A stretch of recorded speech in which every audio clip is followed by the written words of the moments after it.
যারা নতুন ইনকিউবেটর ব্যবহার করতেছেন আপনাদের আরেকটি তথ্য আমি দিই। ইনকিউবেটরের ভিতরে যে বাল্বগুলো থাকে, যে বাল্বগুলো আপনারা সেট করেন, বিশেষ করে এইগুলা মাঝে মাঝে চেক করবেন। মাঝে মাঝে বলতে গেলে প্রতিদিনের জন্য চেক করবেন, কারণ এই বাল্বগুলা দু একটা কেটে যেতে পারে। তার বাল্বগুলো যে হোল্ডারের ভিতরে থাকে, হোল্ডারটা নষ্ট হয়ে এই হোল্ডারটা অনেক সময় এখন যে নর্মাল হোল্ডারগুলো হয়েছে অনেক সময় সেগুলো দুর্বল হওয়ার কারণে বাল্বটার কানেকশনটা পায় না, অনেক সময় অফ হয়ে যায়। আপনারা ইনকিউবেটর চালান কোনো সময় খেয়াল রাখেন না।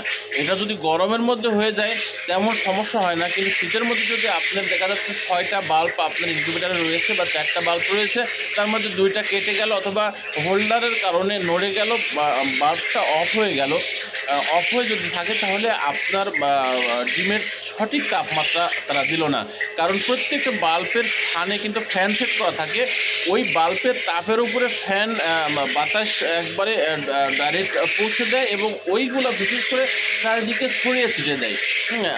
যেহেতু ওইখানকার বাল্বটা নষ্ট হয়ে গেছে, ফ্যান শুধুমাত্র বাতাস দিবে, এই কারণে একদিকে ডিমের শরীরে বাতাস লাগবে আর একদিকে তাপ লাগবে, আর একদিকে তাপ লাগবে না। এই ক্ষেত্রে আপনার ডিম নষ্ট হয়ে যাবে। বিধায় আপনারা বিশেষ করে কারেন্টের বাল্বগুলো চেক আপ করে রাখবেন। এটা গরমের সময় তেমন সমস্যা না, গরমের সময় তাপমাত্রা সঠিক আছে, শীতের সময় সমস্যা হয়। আসসালামু আলাইকুম।